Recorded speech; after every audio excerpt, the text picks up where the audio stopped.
혹시 이런 경험 있으세요? 남편이 퇴직하고 나서 오히려 내가 더 힘들어진 느낌. 예전엔 아침 한 끼만 챙기면 됐는데 이젠 아침, 점심, 저녁 하루 세 끼를 다 차려야 하고 남편은 하루 종일 집 안을 서성이면서 오늘 점심은 뭐 먹어? 저녁은 뭐 먹을까?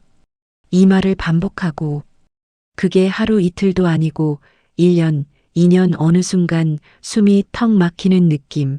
내 집인데 내가 갇혀있는 느낌이 드셨다면 오늘 이 영상은 반드시 끝까지 보셔야 합니다. 왜냐하면 오늘 저는 많은 분들이 속으로만 삭혀온 이야기를 대신 꺼내드리고 이 상황에서 오늘 당장 쓸 수 있는 진짜 현실적인 방법까지 전부 알려드릴 거거든요. 영상 후반부에 실제로 위기를 넘긴 부부들의 반전 이야기도 나오니까 지금 당장 힘드신 분들은 특히 끝까지 꼭 봐주세요. 이건 남 얘기가 아니에요. 지금 이 순간 대한민국 수십만 가정에서 벌어지고 있는 우리 모두의 이야기입니다.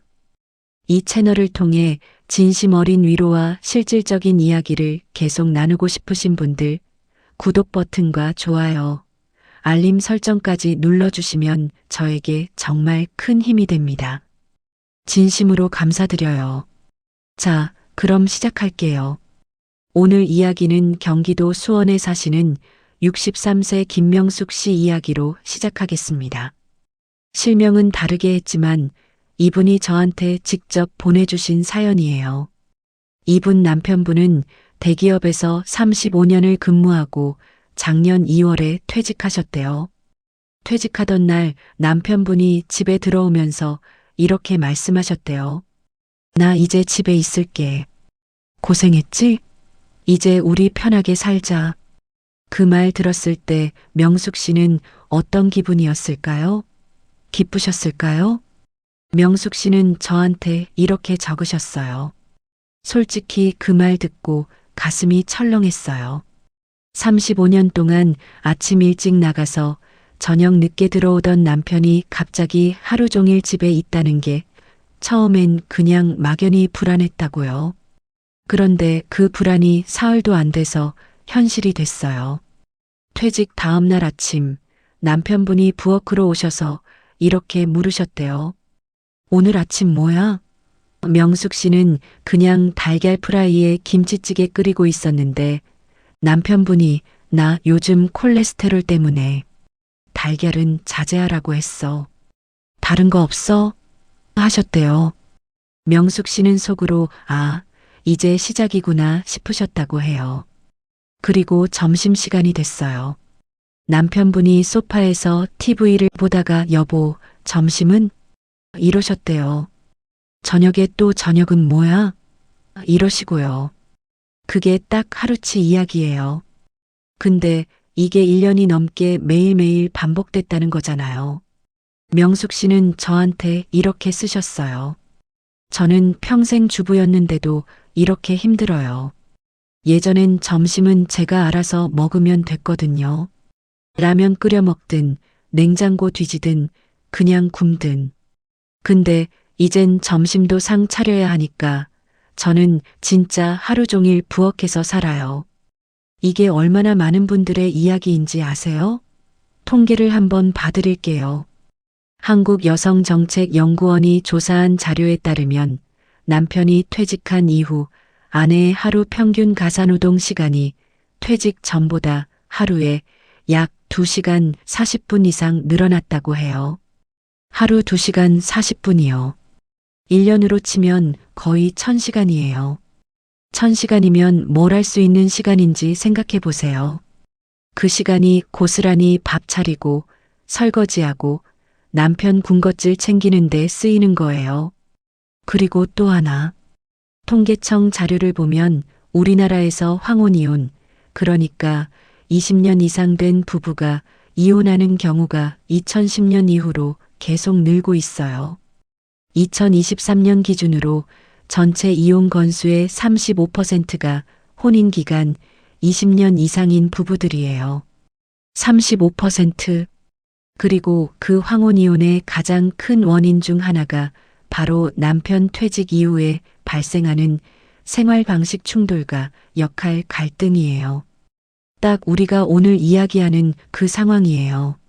자, 그럼 도대체 왜 이런 일이 벌어지는 걸까요? 단순히 남편이 나쁜 사람이라서일까요? 아내가 예민해서일까요? 아니에요. 저는 오늘 그 뿌리를 제대로 들여다보고 싶어요. 왜냐하면 뿌리를 모르면 해결도 없거든요. 남편분들 입장에서 한번 생각해 봐요.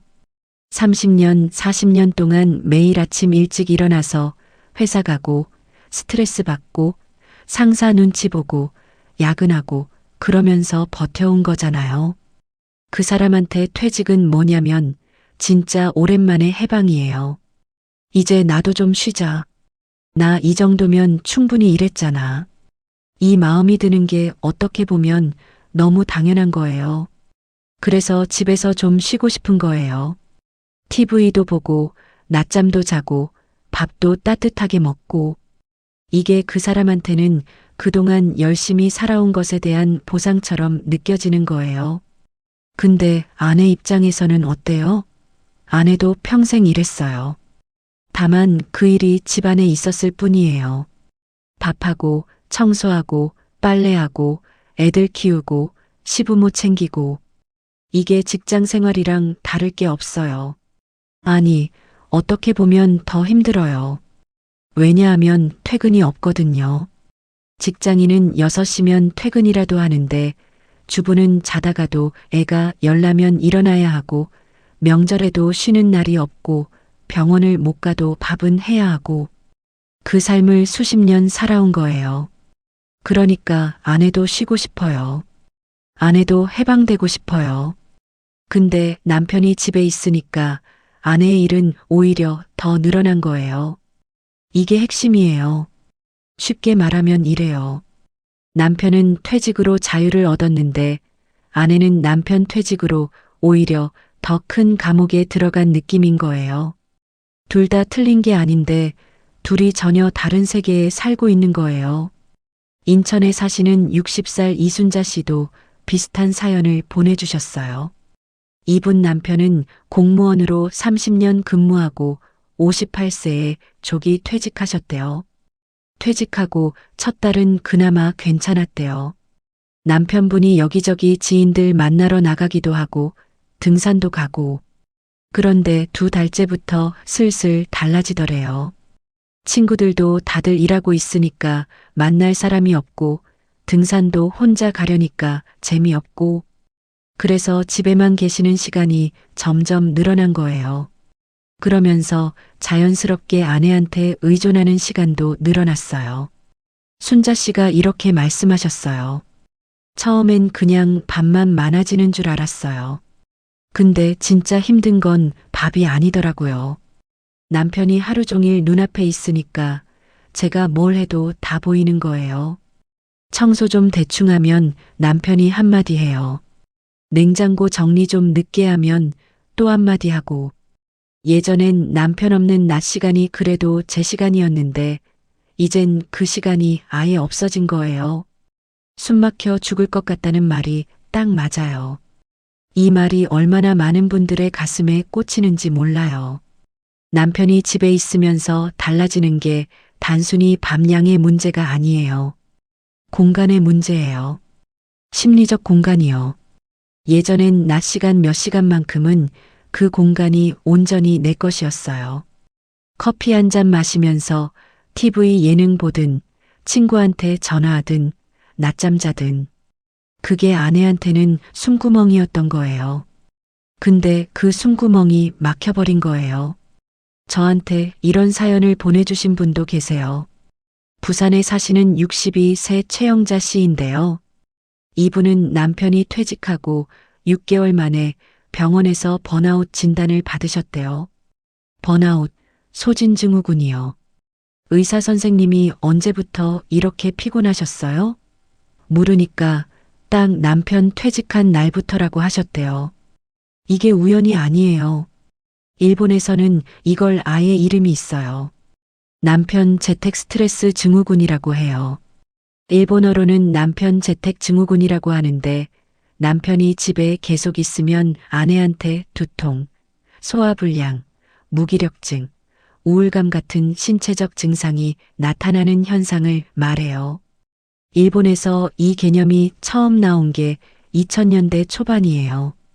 한국은 그보다 조금 늦게 남편 퇴직 시기가 본격화됐으니까 지금 딱 우리가 그 시기를 지나고 있는 거예요. 자, 그럼 이게 아내가 예민한 거냐고요? 아니에요. 이건 진짜 의학적으로 설명이 되는 현상이에요. 인간은 오랜 시간 익숙해진 생활 패턴이 갑자기 바뀌면 스트레스 호르몬인 코르티솔이 급격하게 올라가요. 그게 지속되면 면역력이 떨어지고 잠을 못 자고 소화도 안 되고 감정이 불안정해져요. 이건 아내가 나쁜 사람이라서가 아니라 인간으로서 자연스러운 반응이에요. 그리고 또 중요한 게 있어요. 아내들이 이 힘듦을 잘 표현을 못해요. 왜냐하면 말하면 이상하게 들리거든요. 남편이 집에 있는 게 왜 힘들어? 주변 사람들이 그렇게 볼 것 같아서 속으로만 삼키는 경우가 정말 많아요. 내가 너무 예민한 건가? 내가 나쁜 아내인가? 자책까지 해요. 이게 더 큰 문제예요. 힘든 건 힘든 건데 그걸 표현조차 못하고 혼자 삭히니까 더 빨리 지쳐가는 거예요. 제가 아는 64세 박정숙 씨는 이런 말씀을 하셨어요. 저는 솔직히 남편이 회사 다닐 때 더 행복했어요. 그 말할 때 얼마나 죄스러운지 몰라요. 근데 진짜예요. 남편이 나가 있는 낮 시간에 저는 제가 제일 좋아하는 드라마도 보고 친구들이랑 점심도 먹고 커피숍도 갔거든요. 근데 이젠 그게 다 없어졌어요. 나가려면 남편 밥 먼저 챙겨야 하고 늦게 들어오면 눈치 보이고 이게 자유예요? 구속이에요? 이 말 들으면서 마음이 얼마나 무거웠는지 몰라요. 자, 이제 남편분들 얘기를 좀 해볼게요. 왜냐하면 이 문제는 아내 혼자만의 문제가 아니거든요. 남편분들도 사실 쉽지 않아요. 퇴직 후 남성들의 우울감 문제 들어보신 분 있으세요? 이게 굉장히 심각해요. 보건복지부 자료를 보면 60세 이상 남성의 우울증 유병률이 같은 연령대 여성보다 오히려 높다는 연구 결과도 있어요. 왜냐하면 우리나라 남성들, 특히 50대, 60대 남성들은 평생 직업이 자기 정체성의 전부였거든요. 어딜 가도 무슨 일 하세요? 가 첫 번째 인사말이었고 회사 부장 김이 자기를 설명하는 방식이었는데 그게 갑자기 없어진 거예요. 직함도 없고 명함도 없고 아침에 일어나야 할 이유도 모호해지고 이게 남성들한테 엄청난 공허감을 줘요. 그 공허함을 채우려다 보니까 집에 있는 아내한테 자꾸 의존하게 되는 거예요. 밥 달라고 하는 게 배가 고파서만은 아니에요. 그 시간이 하루 중 뭔가 연결되는 느낌을 주거든요. 아내가 밥 차려주면 그 짧은 시간이 그나마 나를 필요로 해주는 누군가와 연결되는 순간이에요. 이게 심리학적으로 설명이 돼요. 근데 아내 입장에서는 그게 보이질 않아요. 왜냐하면 그 사람이 표현을 안 하거든요. 우리나라 50대, 60대 남성분들 감정 표현 잘 못하시잖아요. 나 외로워나 불안해 이런 말 못해요. 그냥 밥은 뭐야? 오늘 뭐해? 이렇게 나와요. 그러니까 아내는 그냥 귀찮게 구는 것처럼 느껴지고 남편은 아내가 왜 짜증내는지 모르고 둘이 서로 전혀 다른 주파수로 말하고 있는 거예요. 제가 한 가지 더 얘기를 드릴게요. 이게 정말 중요한 얘기예요. 퇴직 후 남편들이 공통적으로 하는 착각이 있어요. 나는 아내한테 아무것도 안 시키는데? 이거예요. 진짜로 그렇게 생각하세요.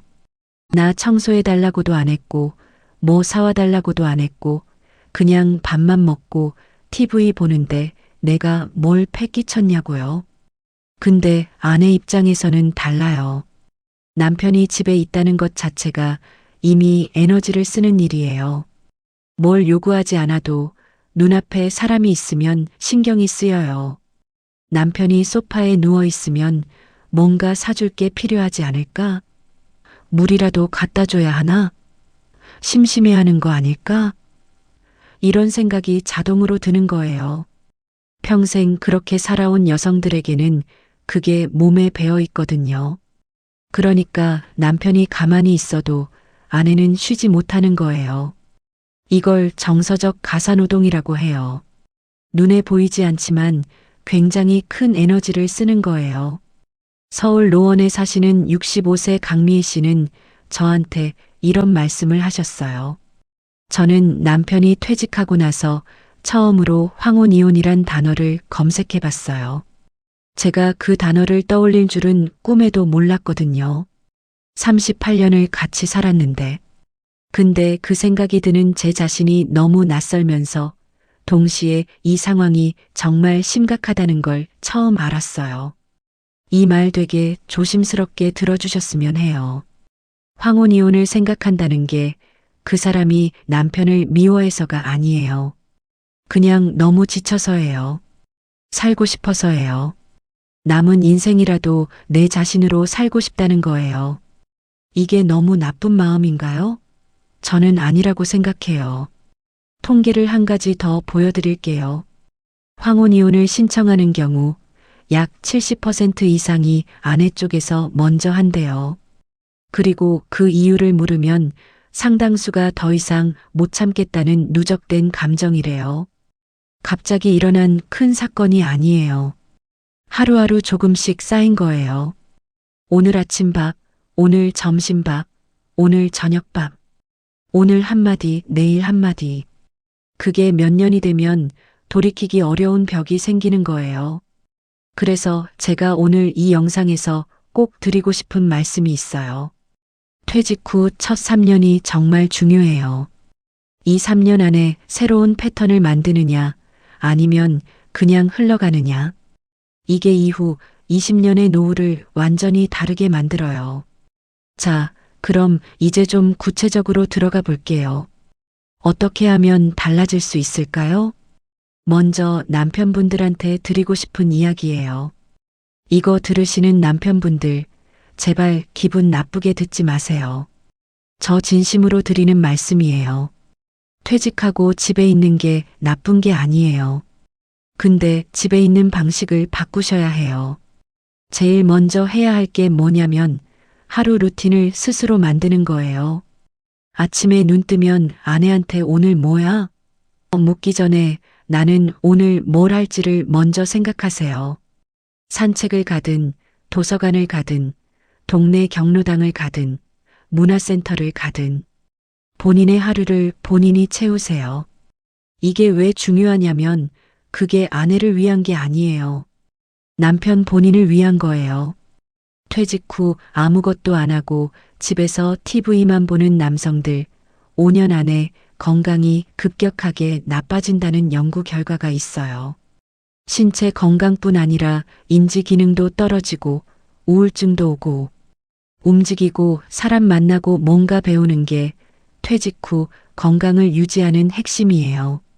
그리고 두 번째로 드리고 싶은 말씀은 이거예요. 밥 문제. 진짜 솔직하게 말씀드릴게요. 새끼 다 아내한테 차려달라는 건 요즘 시대에는 맞지 않아요. 점심 한 끼만이라도 스스로 해결하세요. 라면 끓이는 거 어렵지 않아요. 편의점 도시락 사다 먹는 거 창피한 게 아니에요. 혼자 밥 먹는 법을 배우는 게 사실 남편분한테도 나중에 필요한 능력이에요. 아내가 먼저 아프거나 어쩌다 자리를 비우게 되면 그때 아무것도 못하면 더 힘들거든요. 제가 아는 67세 이종수 씨는 퇴직하고 1년 만에 요리 수업을 등록하셨어요. 아내가 부탁해서가 아니라 본인 스스로 아내가 힘들겠다 싶어서요. 처음엔 김치찌개 하나 끓이는 것도 30분이 넘게 걸렸대요. 근데 지금은 주말 점심은 본인이 직접 요리하신대요. 아내가 제일 좋아하는 미역국도 할 줄 알게 됐대요. 이분 아내분이 저한테 이런 말씀을 하셨어요. 남편이 부엌에서 뭐라는 소리가 나면 그냥 눈물이 나요. 고마워서요. 이 한마디예요. 아내들이 원하는 게 거창한 게 아니에요. 나 혼자가 아니구나. 그 느낌 하나예요. 이제 아내분들한테 드리고 싶은 말씀도 있어요. 아내분들도 변해야 할 게 있어요.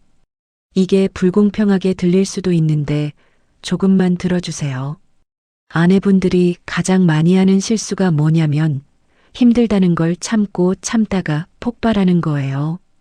한 번에 쌓인 감정을 다 쏟아내면 남편 입장에서는 갑자기 무슨 일인지 당황해요. 그게 그렇게 힘들었어? 왜 진작 말 안 했어? 이러면서 또 싸움이 돼요. 그러니까 쌓이기 전에 작을 때 말씀하셔야 해요. 근데 어떻게 말하느냐가 중요해요. 당신 때문에 힘들어가 아니라 나는 요즘 이런 게 힘들어로 말해야 해요. 이걸 심리학에서 나 전달법이라고 해요.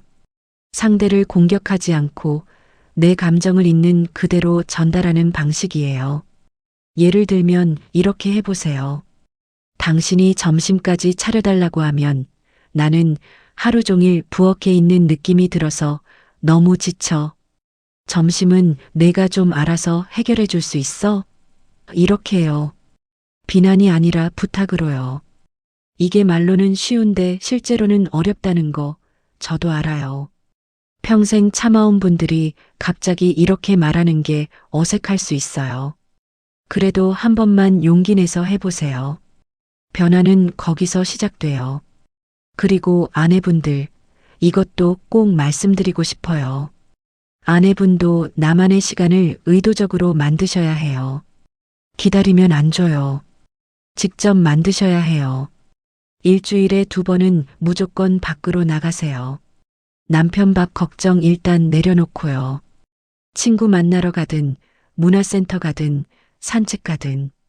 남편한테는 미리 말씀하세요. 나 화요일 점심은 친구 만나니까 알아서 먹어. 이 한마디가 처음엔 어색해도 반복하다 보면 당연한 일상이 돼요. 제가 대구에 계신 61세 조연숙 씨한테 이 방법을 알려드렸어요. 처음에 이분이 남편이 싫어할 것 같아서 못하겠다고 하셨어요.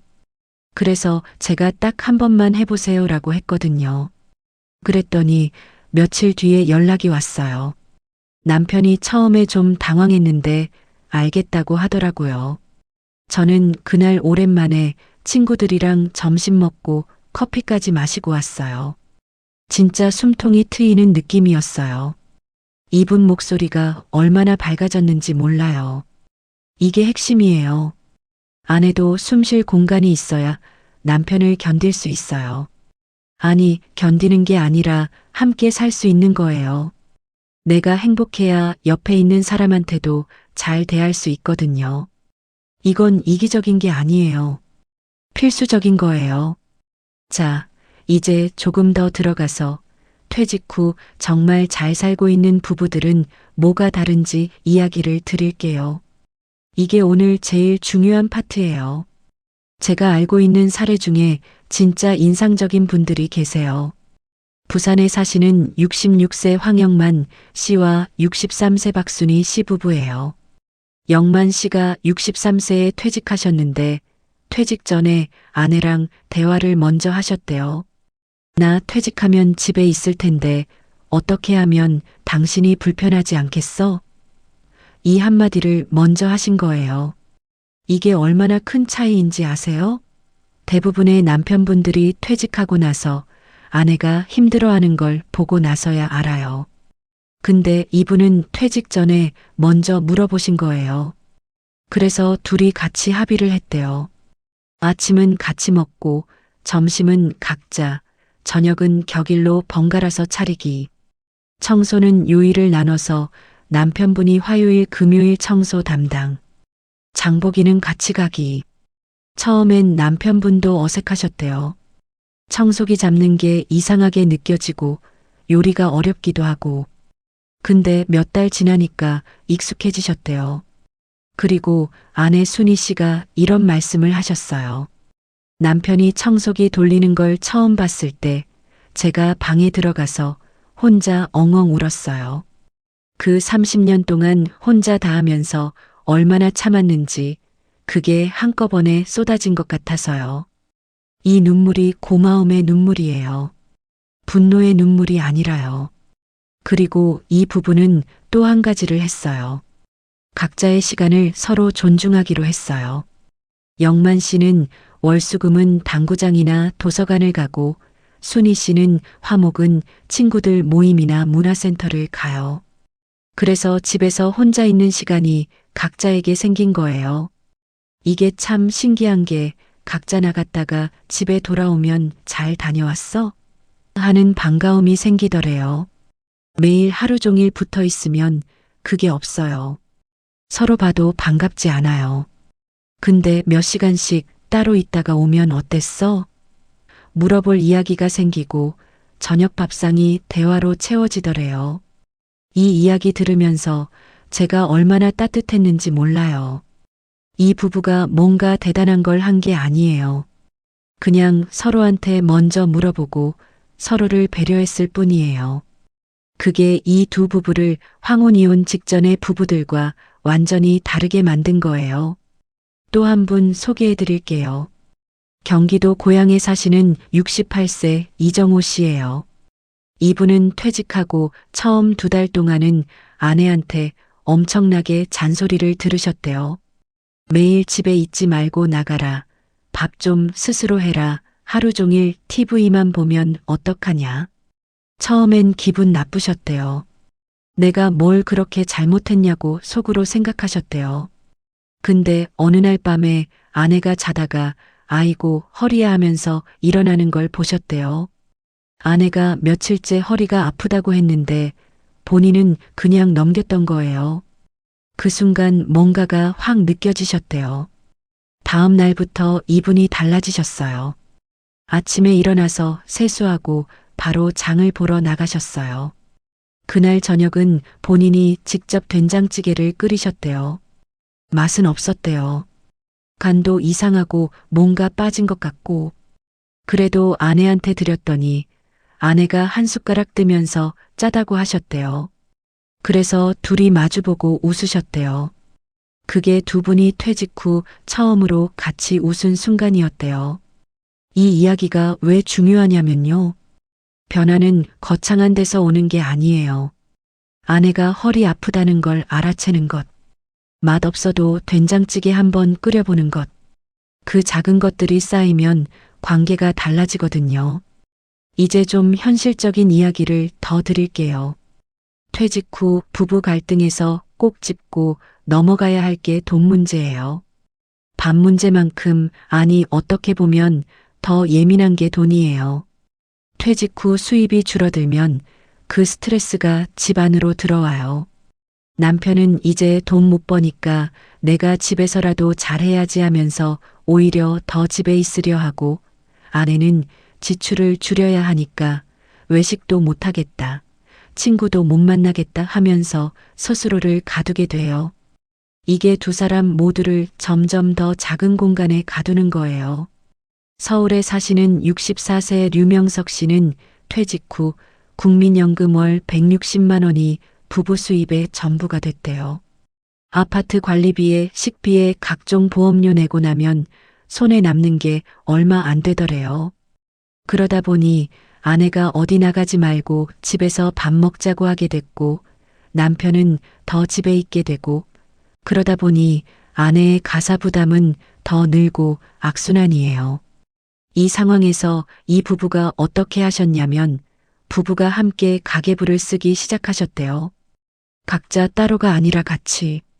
이번 달 뭐가 들어오고 뭐가 나갔는지를 같이 보는 거예요. 그러면서 이건 줄일 수 있겠다. 이건 어떻게 해볼까 이야기가 생기더래요. 그리고 외식비를 일부 떼어놓고 한 달에 2번은 꼭 밖에서 밥을 먹기로 하셨대요. 금액이 아니라 날짜를 정한 거예요. 그게 두 분한테 기다릴 뭔가가 생기게 해줬대요. 돈이 없어도 행복할 수 있어요. 근데 돈 이야기를 함께 안 하면 돈 문제가 부부 사이를 갉아먹어요. 함께 아는 게 함께 버티는 힘이 돼요. 이제 또 하나 중요한 이야기예요. 퇴직 후 남편들이 가져야 할 새로운 정체성에 대해서요. 앞에서도 말씀드렸지만 우리나라 남성들한테 직업이 곧 자기 자신이었어요. 근데 퇴직하면 그 정체성이 없어지잖아요. 그러면 새로운 정체성을 만들어야 해요. 이게 선택이 아니에요. 퇴직 후에 새로운 역할을 찾지 못한 남성들이 결국 아내한테 더 의존하게 되고 그게 부부 갈등으로 이어지는 거거든요. 새로운 역할이 거창할 필요 없어요. 동네 산악회 총무라도 좋고 복지관 봉사활동이라도 좋고 아파트 단지 텃밭 가꾸는 모임 회원이라도 좋아요. 중요한 건 집 밖에 나를 필요로 하는 어딘가가 있다는 느낌이에요. 그게 자존감을 지켜줘요. 자존감이 있어야 집에 들어왔을 때 아내한테 의존하는 게 아니라 함께하는 게 돼요. 제가 아는 69세 김봉수 씨는 퇴직 후 동네 초등학교 방과 후 활동 보조 자원봉사를 시작하셨어요. 주 3회 2시간씩이에요. 별거 아닌 것 같지만 이분이 이런 말씀을 하셨어요. 애들이 선생님 하고 달려올 때 오랜만에 내가 누군가한테 필요한 사람이 된 느낌이 들었어요. 퇴직하고 처음이었어요. 그리고 이분 아내분이 요즘 남편이 봉사 다녀오는 날은 표정이 달라요. 집에 들어올 때 밝아요. 그게 저도 좋아요라고 하셨대요. 이거예요. 결국 부부 문제는 개인의 문제이기도 해요.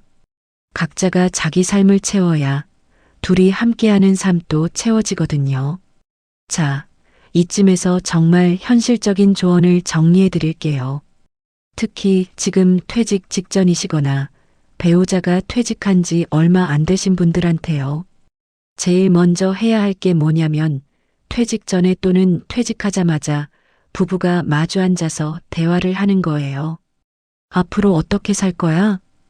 이 대화요. 이게 막막하게 느껴지면 작은 것부터 시작하면 돼요. 아침은 누가 차릴 거야?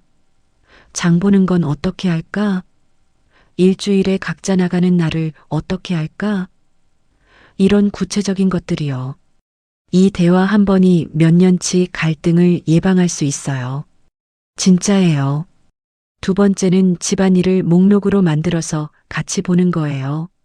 아내가 평소에 하는 일들을 전부 적어보세요. 아침 식사 준비, 설거지, 청소기, 물걸레질, 빨래, 건조, 개키기, 정리, 장보기, 냉장고 정리, 반찬 만들기, 저녁 식사 준비, 저녁 설거지. 이것만 봐도 숨이 막히잖아요.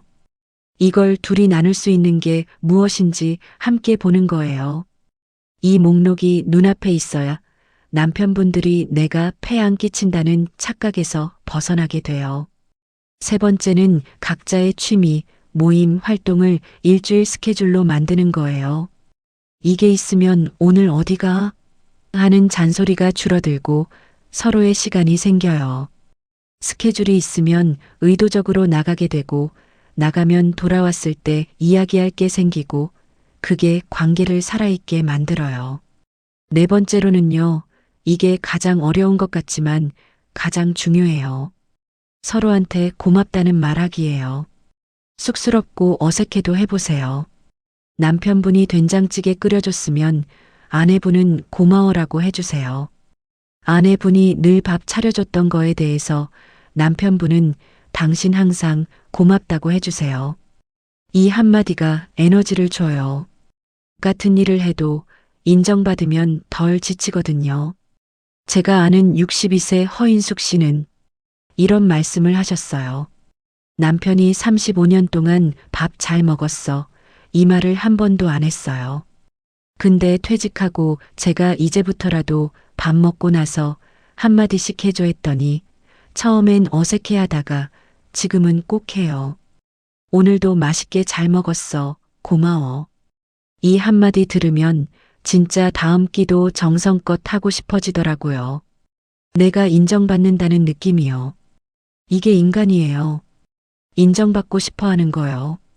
돈도 아니고 선물도 아니고 그냥 고마워 한마디예요. 이번엔 좀 다른 각도에서 이야기를 해볼게요. 퇴직 후 아내들이 스스로를 위해서 반드시 해야 할 것들이에요. 아내분들, 지금까지 남편 뒷바라지, 자식 뒷바라지 하면서 정작 본인의 꿈이나 하고 싶은 거를 얼마나 포기하셨어요? 이제 그걸 꺼내야 할 때예요. 남편 퇴직이 힘들기만 한 게 아니라 어떻게 보면 나도 새로 시작할 수 있는 기회예요. 지금 50대, 60대 여성분들이 문화센터에서 제일 많이 배우는 게 뭔지 아세요? 수채화, 캘리그라피, 노래, 요가, 요리, 컴퓨터, 이런 것들이에요. 예전에는 시간이 없어서 못했던 것들이요. 지금이 그 시간이에요. 남편이 집에 있어서 발목 잡히는 게 아니라 오히려 내가 나갈 이유가 생긴 거예요. 광주에 사시는 63세 방정희 씨는 남편 퇴직 후 오히려 더 바빠지셨대요. 남편이 집에 있으니까 장복이나 청소 같은 걸 나눌 수 있게 됐고 그 빈 시간에 그림을 배우기 시작하셨대요. 지금은 구청 문화센터에서 수채화 수강을 하시고 소소하게 동네 전시회에도 작품을 내셨대요. 이분이 이런 말씀을 하셨어요. 남편 퇴직 전엔 내가 그림 그릴 줄 몰랐어요. 이걸 못했으면 얼마나 아까울 뻔했어요. 이거예요. 관점이 달라지면 상황이 달라지는 거예요. 자, 이제 거의 마무리 단계예요. 그 전에 꼭 하고 싶은 말이 있어요. 지금 이 영상을 보면서 이건 우리 남편 얘기야 하시는 분들, 혹은 이건 우리 아내가 오해하는 거야 하시는 분들, 어느 쪽이든 이 영상을 상대한테 보여주세요. 싸우려고가 아니라 이런 이야기를 시작하기 위해서요. 말 꺼내기 어렵잖아요. 근데 영상 하나가 대화의 물꼬를 터줄 수 있거든요. 나 이거 봤는데 우리 좀 이야기해 볼까? 이렇게만 해도 달라져요. 그리고 지금 이미 많이 지쳐 있는 분들, 황혼 이혼까지 생각하고 계신 분들, 그 감정이 나쁜 게 아니에요. 그냥 너무 힘들다는 신호예요. 그 신호를 외면하지 말고 전문 상담사한테 도움을 받아보세요. 가족 상담, 부부 상담, 요즘은 건강가정지원센터에서 무료로도 받을 수 있어요. 전국 어디든 가까운 건강가정지원센터에 전화 한 통 해보세요. 부끄러운 게 아니에요. 오히려 용기 있는 선택이에요. 30년, 40년 함께 살아온 사이가 퇴직 후 몇 년 때문에 무너지는 건 너무 아까워요. 진짜로요. 그 세월이, 그 추억이, 그 정이 아까운 거예요. 조금만 먼저 손 내밀면 돼요. 조금만 먼저 말하면 돼요. 조금만 먼저 바뀌면 돼요. 퇴직 후에 오히려 더 가까워진 부부들 분명히 있어요. 그 부부들의 공통점이 뭔지 아세요? 미리 대화했고 서로 양보했고 서로한테 고맙다고 말할 줄 알았어요. 그게 전부예요. 오늘 이야기 어떠셨어요? 혹시 중간에 눈물 나신 분 있으셨어요? 저는 이 대본 쓰면서 사연들 다시 읽다가 몇 번 마음이 뭉클했어요. 퇴직 후의 삶, 뭔가 대단한 준비를 해야 하는 게 아니에요. 지금 내 옆에 있는 사람한테 고마워 한마디, 미안해 한마디, 그리고 앞으로 어떻게 같이 살까? 이 질문 하나. 오늘 저녁 밥 먹으면서 딱 한 가지만 해보세요. 그 한 가지가 오늘 이 영상에서 얻어가시는 것이길 바라요. 황혼 이혼보다 황혼 동행이 훨씬 따뜻해요. 싸우는 노부부보다 나란히 걷는 노부부가 훨씬 아름다워요. 그 그림이 먼 이야기가 아니에요. 오늘부터 조금씩 만들어가면 되는 거예요. 오늘 영상이 도움이 되셨다면 주변에 비슷한 상황에 계신 분들한테 꼭 공유해 주세요. 그분한테 필요한 영상일 수 있어요. 그리고 여러분의 이야기도 댓글로 나눠주시면 제가 하나하나 읽을게요. 댓글 하나가 누군가한테 위로가 되기도 하더라고요.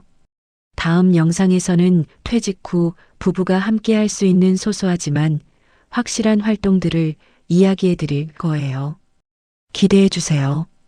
오늘도 끝까지 함께 해주셔서 진심으로 감사합니다.